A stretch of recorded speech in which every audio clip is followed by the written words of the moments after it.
the moment you look yoga up in the dictionary, it doesn't matter what dictionary you're looking it up from, you are going to see that first line that says it is a Hindu practice.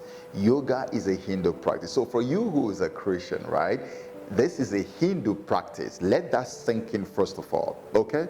But then, beyond just being a Hindu practice, I'm going to go a little deeper today to explain to us what we are really playing with when we talk about yoga. So, in yoga, what most people are exposed to is the one they call the Hatha Yoga. When you say Hatha Yoga, generally you're referring to the more physical aspect of yoga, which involves the asanas, the physical postures, pranayam, the breath control processes. The so-called yoga,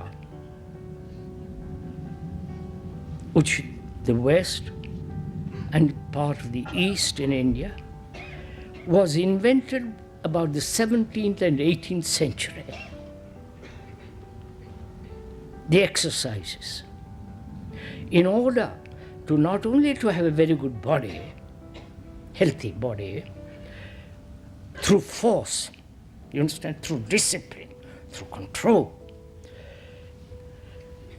in order to awaken so-called higher energy. 17th, 18th century. Now, why were these physical techniques created? Originally, the word asana in yoga, which is the physical posture, I explained this the other day in the other class if you were here. It initially just simply meant the posture in which the yogi will be sitting for meditation. Just a very simple posture, just the seated posture, either the half lotus or the full lotus. And that was quite simply the asana, nothing more than that. But much later on it was found that when people are trying to sit in meditation, they find that it's almost an impossibility. Perhaps some of you have experienced this in the previous classes when you're here. You're trying to sit down in the meditation and bring the activity of your mind to a silence. But no matter what, whether you do something or you do nothing, the mind just simply will not cooperate. So these yogis thought, okay, thousands of years ago, they said, how can we create certain techniques which can prepare the nervous system, which can prepare the mind, purify the energies of the body in such a way that once you start sitting in the meditation, you find it's a far more natural and friendly process. You naturally start dissolving into it. Now, so many people who are involved in Hatha Yoga, which is the exercise on the postures yoga and the breath control yoga thing, all of you are actually being groomed and prepped for the final destination, which is Raja Yoga. In Raja Yoga, the whole essence of Raja Yoga is to wake up a serpent. The same serpent you read about in the Bible that was in the Garden of Eden, that is actually the serpent you are waking up from the pit of hell. Is it true that yoga will awaken deeper energy, which is called Kundalini?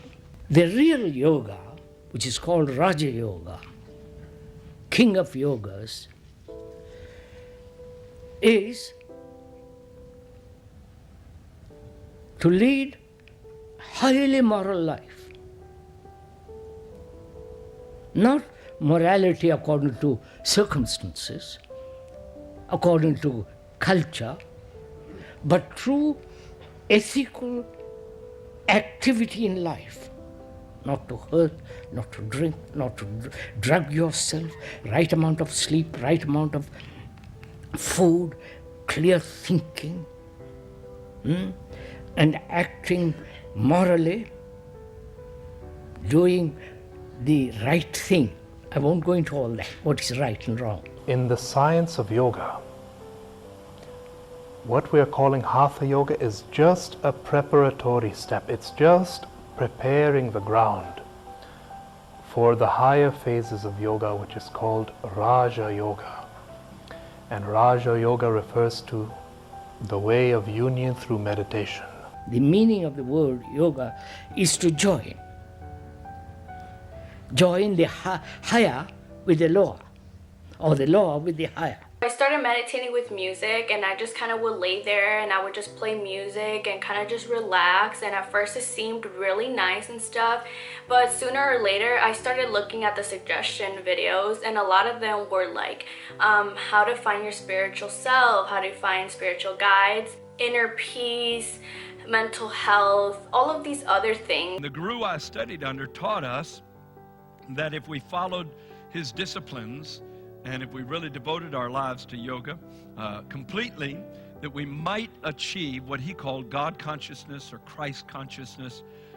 There's a lot of words for it, a lot of phrases that describe this union with God. Swami Vivekananda was an Indian Hindu monk, a chief disciple of the 19th century Indian mystique Ramakrishna. He was a key figure in the introduction of the Indian philosophies of Vedanta and Yoga to the Western world, and is credited with raising interfaith awareness, bringing Hinduism to the status of a major world religion during the late 19th century.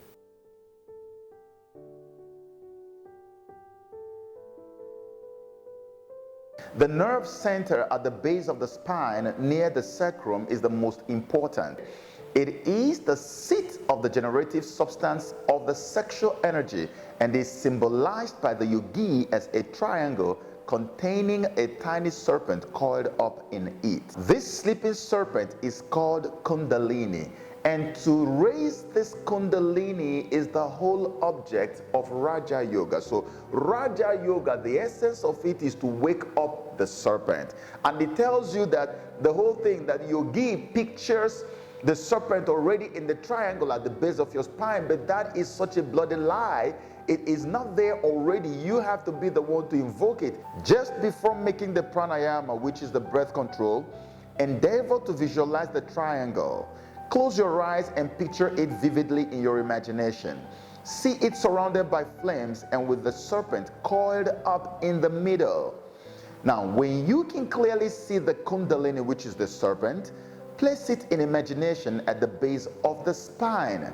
And when restraining the breath in Kumbhaka, throw it forcibly down on the head of the serpent in order to awaken it. Vivekananda is taking you through the actual process of invoking spirits, invoking demons from the pit of hell.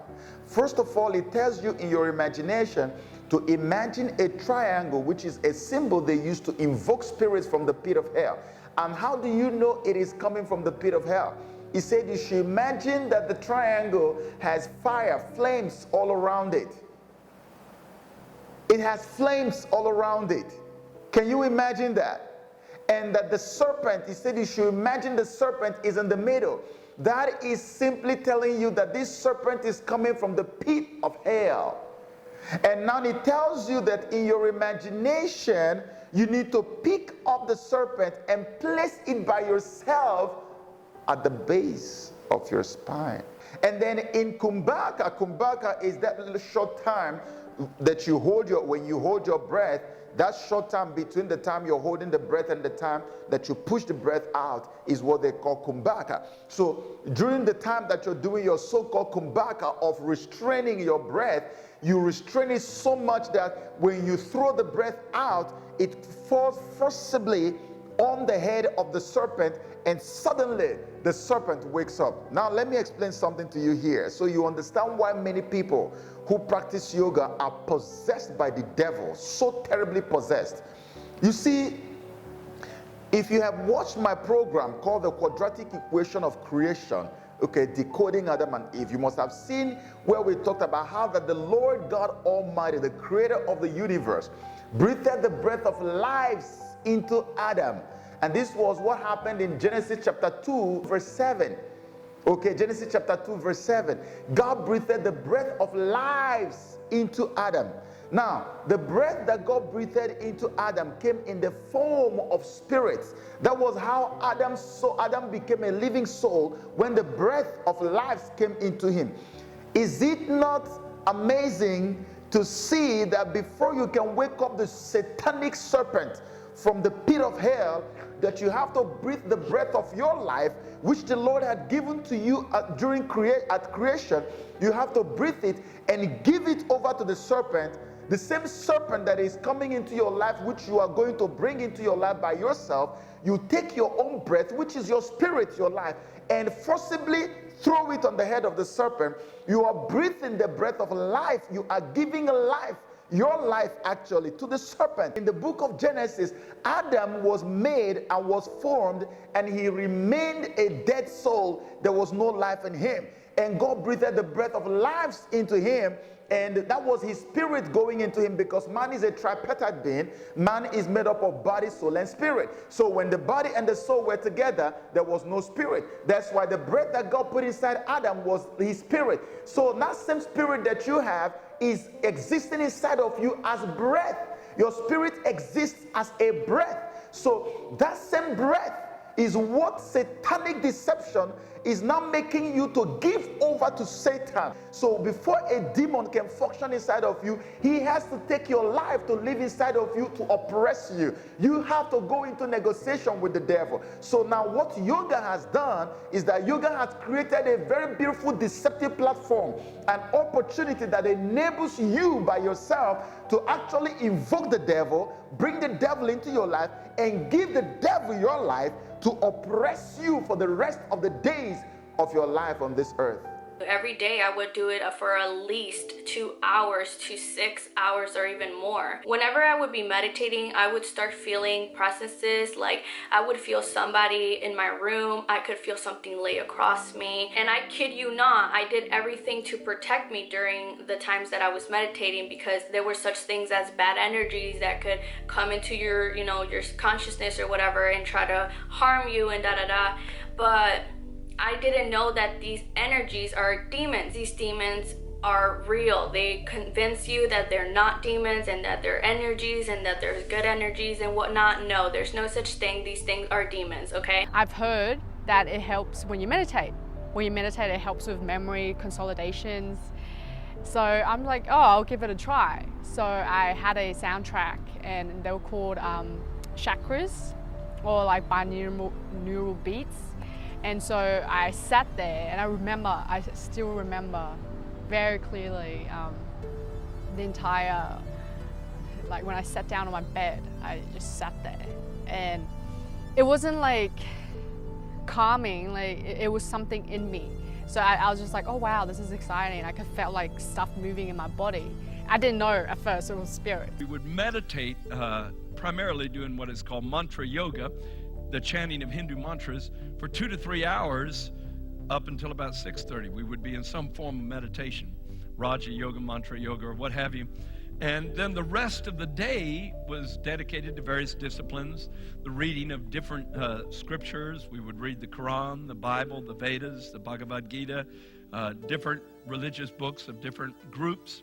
And there were certain segments of time devoted to that, certain segments of time devoted to Hatha Yoga. I got very into it. I got very into the meditation, the yoga, and then the false religion on top of it. When you talk about all those there chakras and stuff like that, the one that is at the base of the spine is actually your reproductive organ. That's where the seat of your sexual energy is located.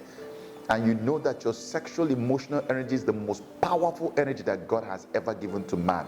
When you go into orgasm, life is squeezed. Sexual energy is what comes together and squeezes life into the woman's womb, and life is formed. It is a life-giving energy. That's why the devil is so focused on this emotional sexual energy. That's why that is the first place they want to go to. They want to manipulate it, they want to pervert it, they want to destroy it. That's what happens. That's why he said, of all the places to place it, he said, place it at the base where the sexual, and I'm going to show you what they intend to do with this when they place that serpent. When you rather place the serpent at the base of your spine, the great sexual force raised from animal action and sent upward to the great dynamo of the human system, the brain, and there stored up. So this thing is raised from, is a sexual force that is raised from the serpent. Okay?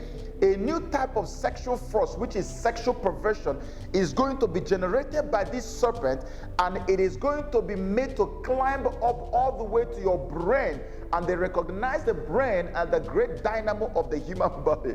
Okay? So when they take it to your brain, they store it up there, and then when it is stored up in your brain and becomes a part of you, it now becomes what they call ojas. In other words, it becomes a spiritual force. It says the yogi pictures the serpent as being slowly lifted from stage to stage until the highest, the pineal gland, is reached. Your pineal gland is the gateway into the realms of the supernatural. The demon or Satan that you have already invoked and placed at the base of your spine, they say you should imagine it as it's climbing all the way through your spine, and until it gets to your brain, when it gets into the brain, it goes straight to where the pineal gland is. When it gets a hold of the pineal gland, the full takeover of your entire being has now gone full circle. It has completed. They open you up. They begin to manipulate you. That's when you begin to see things. That's when you begin to hallucinate. That's when you begin to see all kinds of stuff in the spiritual. When you have to do astral projection, that is from where they manipulate you to get out of your body. That's where they manipulate you to do all kinds of psychedelic nonsense that happens to you if you have been a victim of this wickedness. I had many out-of-body experiences during meditation. They call it astral projection, where I had I don't know if it was a literal happening or not, but I had the strong impression of my soul actually leaving my body and being in what they call an astral realm or a spiritual realm. I remember during the meditation, I'm not sure how long I was doing it for, probably well over 10 minutes, and I started losing feeling in my legs. Like, I remember I touched my legs and I was like, am I like tweaking right now, or why can't I feel my legs? And I remember that I was starting to touch my hands, like doing this, and I couldn't feel my fingers and I couldn't feel my hands anymore. And that started really freaking me out. I knew I was like in my body because I could make myself clamp my hands or move my toes, but I couldn't feel it. I was like, oh my God, am I still in my body? And this is while I'm like meditating, you know? So I have my eyes closed and everything. And in a split of a second, you guys, I kid you not, I just like get out of my body. I see myself laying there in the car. Like, I don't see anything else. I just see my body. I started to see myself, like my body, like I didn't feel myself anymore. I started to feel really internally dirty, like very unclean. And I would put a facade. And everyone thinks I'm happy, I'm all joyful, but inside I felt I was losing more and more myself, and something was taking over me. With doing chakra meditation, I soon enough started chanting things that now I look at it and I'm like, what was I doing, right? But I started chanting. I started practicing hand symbolic gestures. They're called mudra or mudra. I'm not very sure how you pronounce it. I'll put it on the screen so you guys can know what they're called. And these hand gestures are found in Hinduism and Buddhism and in yoga. So yoga itself also is a gate for this type of demonic possession. All good thoughts, all prayer resolves a part of that animal energy into ojas and helps to give us spiritual power. This ojas is the real man, and in human beings alone is it possible for this storage of ojas to be accomplished. It is only in human beings, because the energy they are looking for, the power they are looking for, it's only man that has it. That same breath you are giving to him, no animal has the breath of life coming from God's nostrils going into them. It is only man that has the breath of life from God. In other words, you are actually carrying a piece of God inside of you, and the devil needs it so badly because he has been stripped of every shred of the godness that he has. He is just an imposter. So when he comes to you, he deceives you to take the God in you and use it against you and turn you into the animal that he is. So you humanize the devil and you animalize yourself. Like, I let these spirits take over me, and I started doing channeling. And then I started talking to spirits, and then I started doing automatic writing. So you talk to, like, basically automatic writing is the spirits take over you and you just write in whatever they're saying. There's an invisible radio that Jimi Hendrix and Coltrane tuned into, and when you go there, you start channeling other music. Santana told Rolling Stone magazine, quote, "You meditate and you got the candles, you got the incense, and you've been chanting, and all of a sudden you hear this voice, write this down." The same way the serpent at the base of the tree in the Garden of Eden climbed up to go and convince Eve that they should disobey God, that same way the devil climbs through the spine, the tree of your life, and gets to your brain, and gets over there, opens you up to the realms of wickedness. And you see yourself hallucinating almost every step of the way. They own your brain. You are someone who has never loved pedophilia. You have never ever imagined lesbianism or homosexuality in your life. But all of a sudden, just because you started meditating, just because you started practicing yoga, you see all these thoughts flooding into your mind. You see yourself, believing all kinds of nonsense. It is because they have generated it from the seat of your sexual energy, and they are now dumping it inside of your pineal gland. From there, they manipulate you. You are no longer yourself. You've given your life away. I got into a relationship with a woman, and and my sister started doing channeling and saying that we were meant to meet, we're meant to be together, and she's one of my soulmates, and all these lies, and they all give me voices, like rape, murder, have your soul, and they will say like. I'll get a lot of fear and anxiety, everything you think of, like, pedophilic thoughts, and everything was in my head. I felt movement in my body. I didn't feel this body anymore.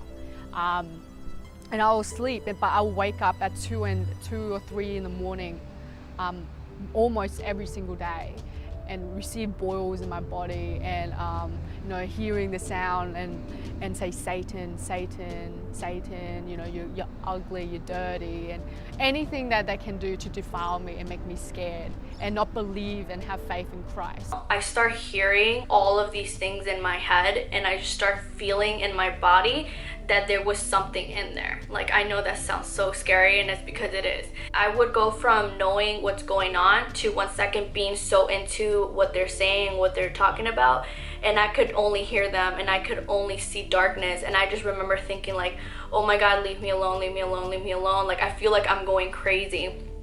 And everything that I could hear was mocking. It would be laughing. It would be like they were demons literally laughing at me, and they would be like, "Ha, we got you." Like, I kept hearing, "We got you, we tricked you," and a lot of other things that weren't even verbal. I just knew that they were like happy that I had done all of this because it pleased them. I was seeking the truth, and I did find it. But I had to go through the entire lie and deception that Satan has put me in. I had an experience of white light where I also was projected into this intense white light, which is supposed to be the experience of Christ consciousness.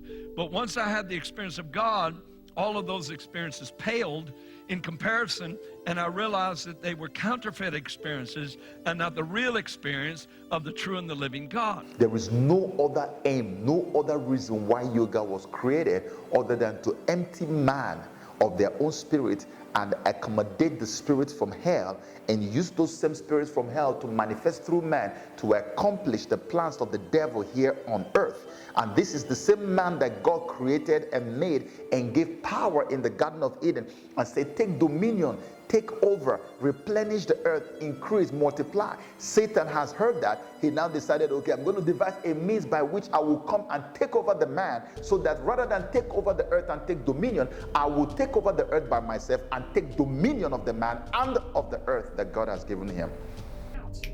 Come out. Out. Out. Out. Out. Come out. Self-pity, sorrows. Come out. Take your religion with you right now. Come out. Come out. Out. Out. Telling you to go. Get out. Right. So get out. Liar. Liar. As many as you want to release here right now. Stop being a container for demons that are coming from hellfire. Stop opening yourself up for satanic manipulation. Yoga is downright evil. It is from the pit of hell. Come out, come out, come out. Every legion, every unclean spirit, every wicked spirit, every demonic spirit, come out. Come out. Out. Get out. Get out. Get out. Get out. Get out. Get out. Get out. Get out. Get out. Get out. Get out. Get out. Get out. Out. Thank you, Jesus.